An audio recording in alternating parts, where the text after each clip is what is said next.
Oh, hi, and welcome to another episode of LP and Laundry. First time, here's how it works. I play one side of an unusual record we talked about a little bit before. From time to time, some wacky commentary appears along the bottom of the screen, and over the course of it, I'll fold some laundry. It's not really about the laundry, but I have been told that it is oddly compelling. This week, we are going to finish what we started in the previous episode with side 2 of Mr. D Goes to Town, featuring our pal Lenny Dee in a very hip stage. Apparently, he's got himself a goatee. No, it's a Van Dyke. This is a lot of fun. Side 1 had a couple of numbers. 3 to be precise, that had instrumental accompaniments, a tiny little combo where you had bongo on the last one, and then a few others that were just Lenny solo with the sort of organ-generated percussion, I assumed. You got both flavors on that side. This side coming up is all Lenny. All Lenny, all the time. It's like those McCartney albums. It's just Lenny. We'll see how that goes. Now, of course, I've already covered the persuasive essay on the previous episode, but one thing I did think about upon further reflection about this persuasive essay is the first sentence, where it says, his parents could never have thought of it, and his boyhood friends might not have believed it, but the name of Lenny Dee has been subject to so many turns and twists that the man might well have wished for any other name for himself. All right. Now, I poke a lot of good-natured fun at the persuasive essay. Sometimes my reading can be a bit of a lampoon of the rather sometimes overwrought tone of the persuasive essay, and it's a little dated and whatnot, right? But let me lay some truth on you here. Lenny Dee is not his given name. His given name is featured below. If you are hearing impaired, it is Lenny Dee something. Dystoppelaire. I'm going to ask that you look it up. I apologize. I don't want to mangle the pronunciation, but it is featured down below. And apologies for any, what's the word I'm looking for? Accessibility limitations that might be there. Have I spent too much time talking about that? Yes, I have. So his parents could never have thought of it, and his boyhood friends, like, Dee has been subject to so many twists and turns. He chose the name himself. He chose the name himself. Anyway, that's enough of this stuff. Lenny probably had no control over who wrote this particular persuasive essay, right? Probably just some persuasive essays have somebody who is credited with having written it. This one has the letter A at the very end of it. I have no idea if that's supposed to be an author. Perhaps A stands for author. I genuinely have no idea. Anyway, I'm getting wrapped up. How about I just play side 2 and we listen to, starting out, the Down Home Rag.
Next up, My Buddy.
Next up, San or San.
Next up, Melody of Love.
Next up, I kid you not, Cincinnati Dancing Pig.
Last up, Bye Bye Blues, or Bye Bye Blues.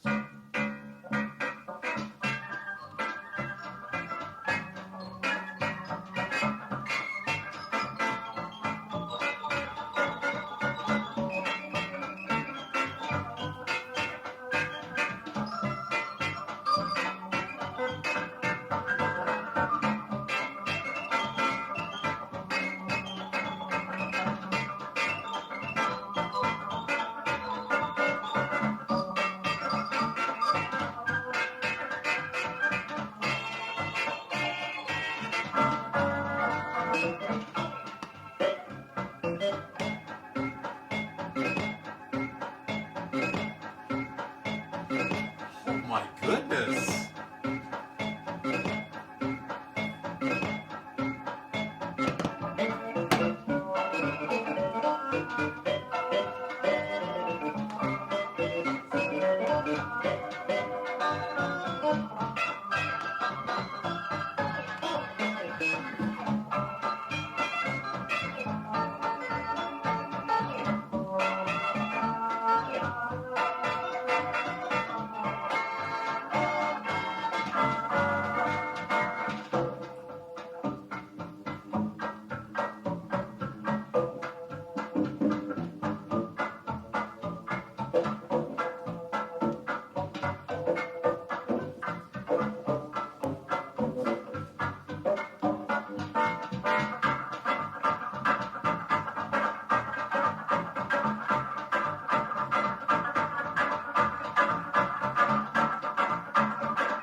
apologies for that, the condition of that second side.